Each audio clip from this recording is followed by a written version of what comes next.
국민의힘이 선출된 대통령에 대한 비판에는 지켜야 할 금도와 최소한의 품격이 있습니다. 대통령께서는 지난 5일 법무부와 행안부 업무 보고 중 검사가 합수본에 참여할 수 있는지 법적 근거와 한계에 대해 물으셨습니다. 국민께 피해가 발생하지 않도록 후속 대책을 점검하는 과정이었습니다. 이 발언을 두고 국민의힘 장동혁 대표는 대통령의 정신세계가 궁금하다며 대통령으로 인정해야 하느냐는 말까지 서슴지 않았습니다. 제1야당 대표의 입에서 나온 말이라고는 도저히 믿기 어려운 수준입니다. 전후 맥락은 모두 잘라낸 명백한 왜곡이자 악의적인 정치 공세입니다. 국민의힘의 무책임한 선동은 민생 경제와 주식시장까지 겨냥하고 있습니다. 단일 종목 레버리지 상품의 부작용과 시장 변동성에 대한 지적은 얼마든지 필요합니다.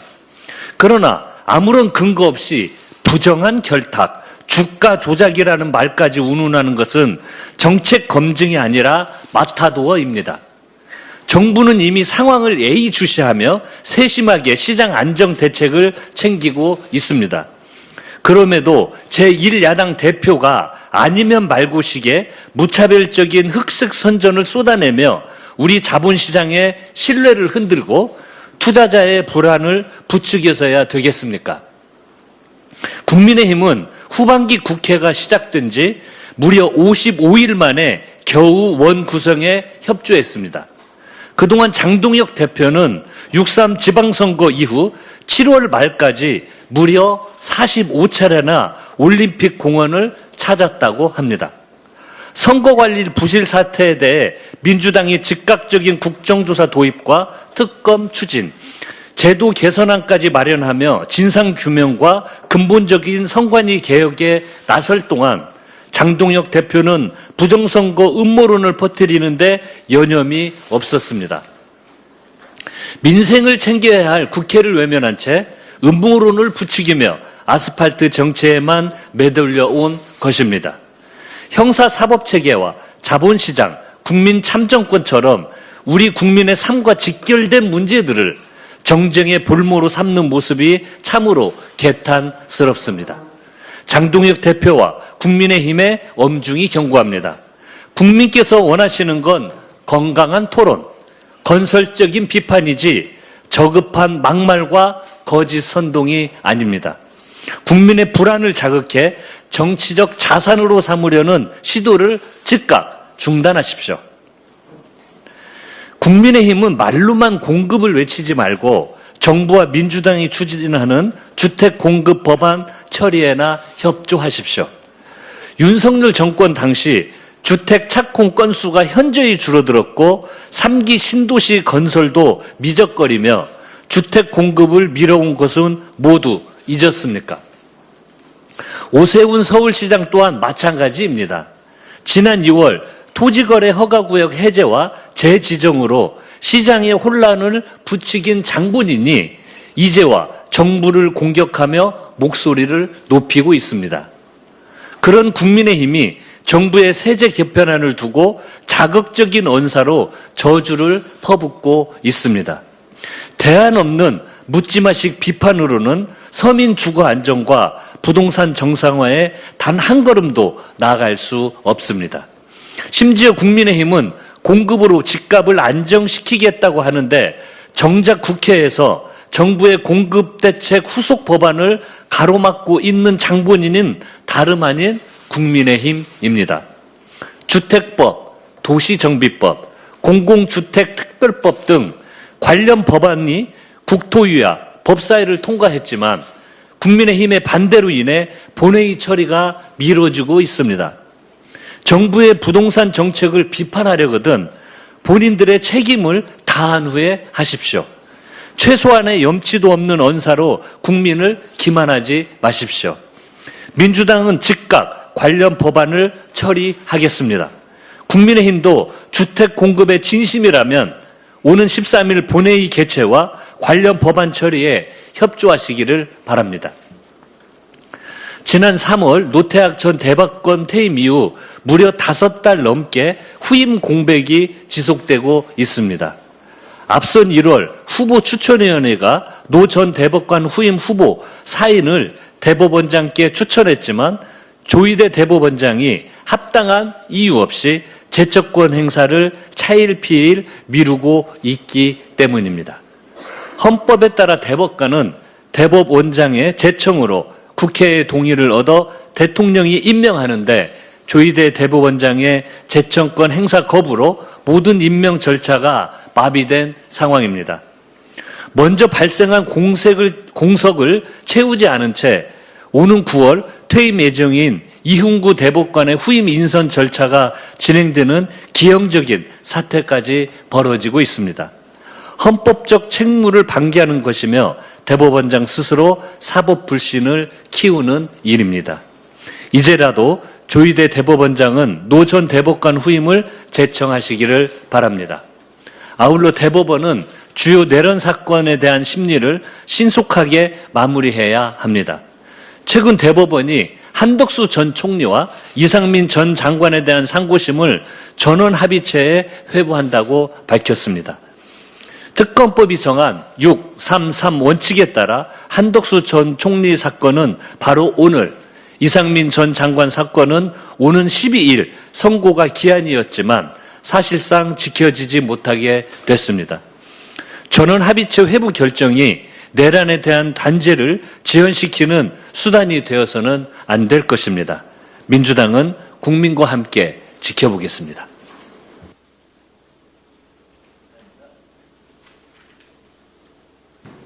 네, 다음은 한정혜 정책위 의장의 발언이 있겠습니다.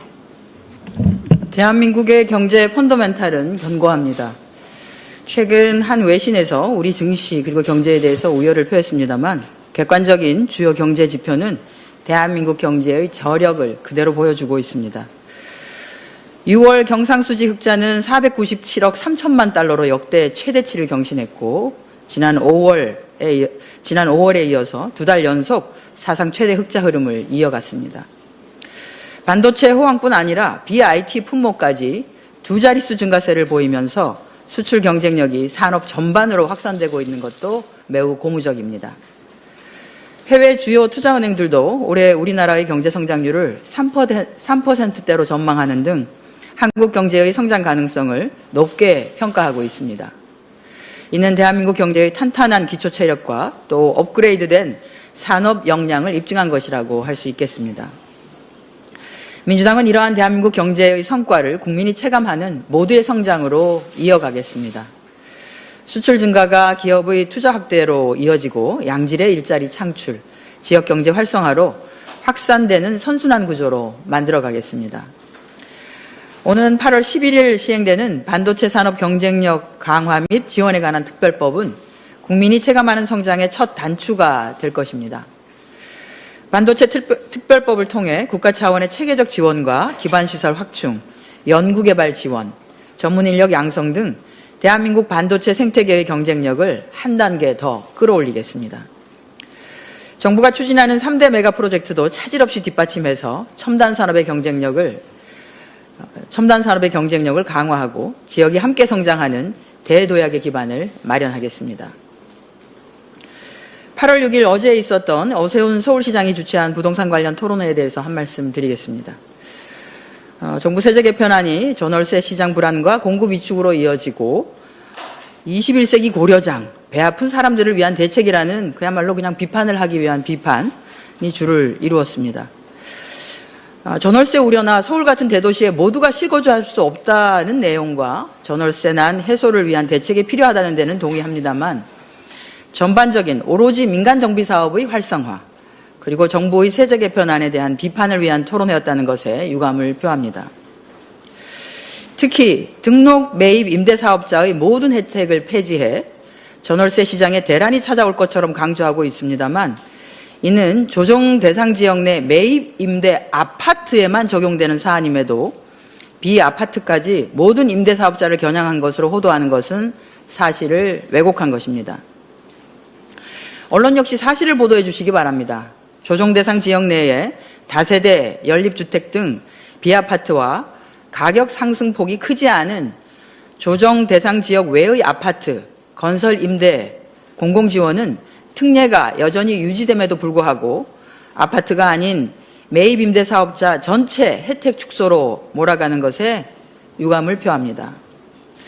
당정은 전월세 시장의 어려움 해소를 위해 빠르게 공급 가능한 임대주택 대책을 마련하도록 최선을 다하겠습니다. 서울의 주택 공급 절벽 현상은 오세훈 시장이 만들어낸 결과물이기도 합니다. 서울시의 아파트 그리고 빌라 착공 물량은 2023년부터 3분의 1 토막이 났습니다.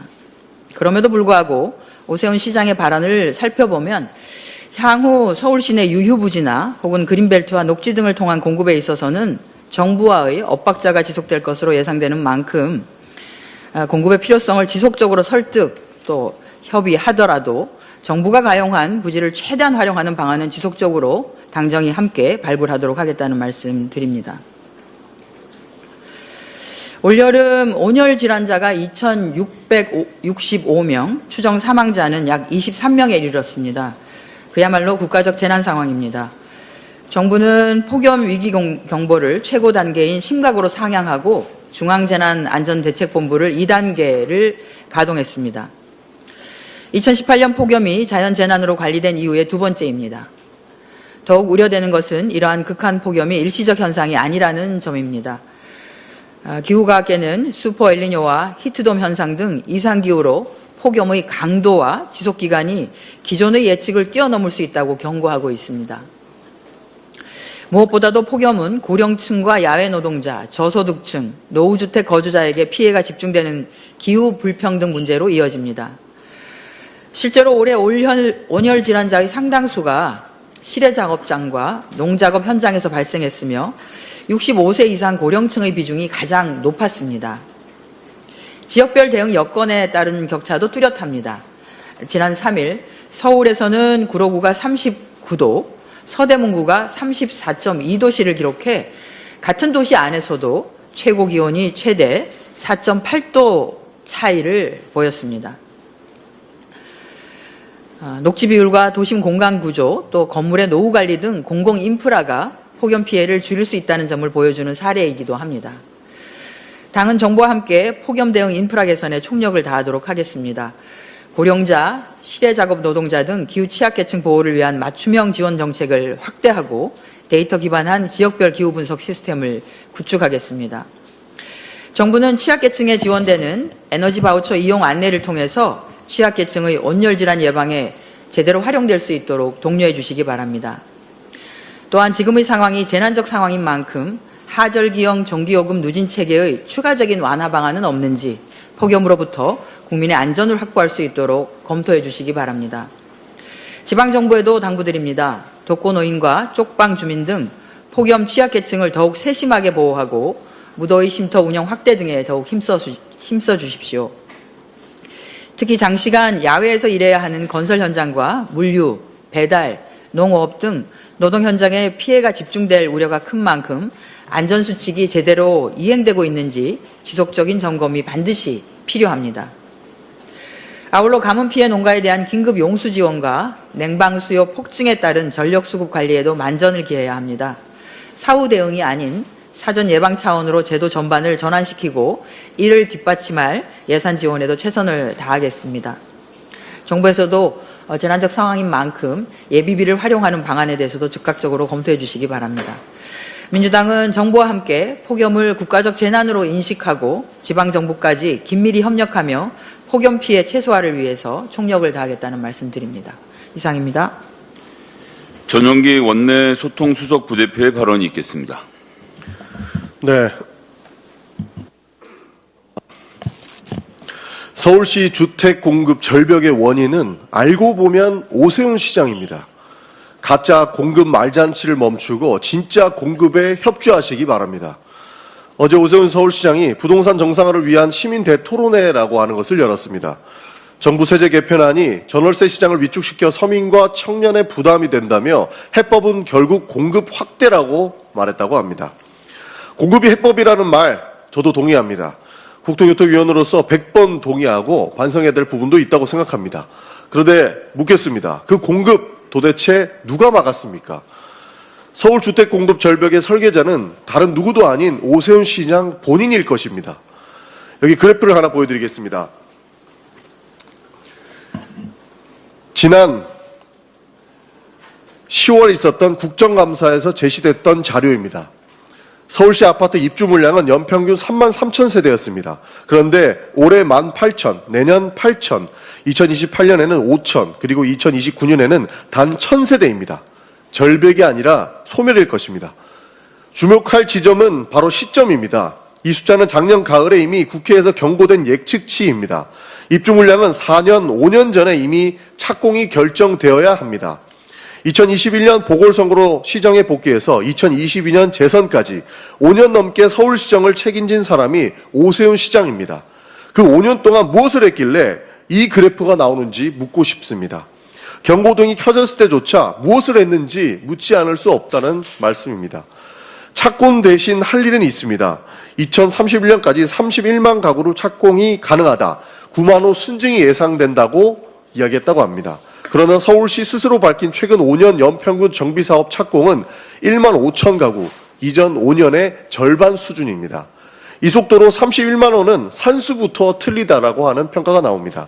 게다가 정비사업 과정에서 약 22만 가구가 멸실될 것으로 예상되고 다가구 다세대까지 포함하면 오히려 12만 가구가 순감한다라는 분석까지 나옵니다.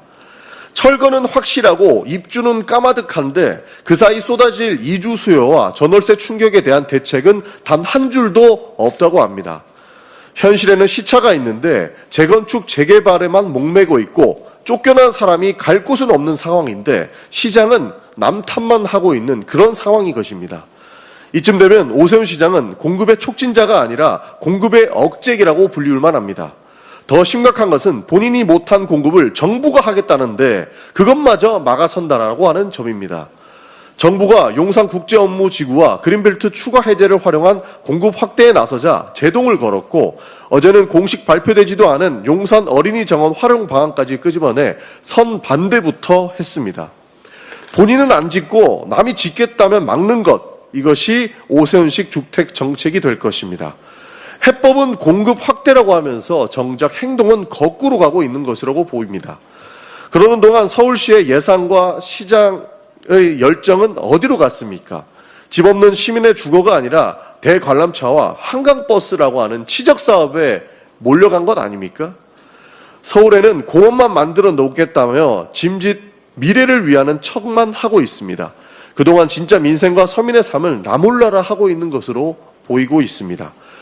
950만 서울시민의 주거 안정을 볼모로 잡고 본인의 대선 가도를 닦는 전시행정에 몰두하는 형국입니다. 국민의 집을 볼모로 정부의 주택정책이 망하기만을 바라고 있는 것이 오세훈 시장이라고 하는 비판도 가능한 지점 같습니다. 시민에게 필요한 것은 유튜브 토론회, 말잔치, 가짜 공급이 아닐 것입니다. 삽드는 진짜 공급입니다. 오세훈 시장께 요구합니다. 정부 공급 대책에 대한 반대를 위한 반대를 멈추십시오. 2029년 1000세대라고 하는 성적표 앞에서 남 탓할 자격은 없습니다. 이상입니다.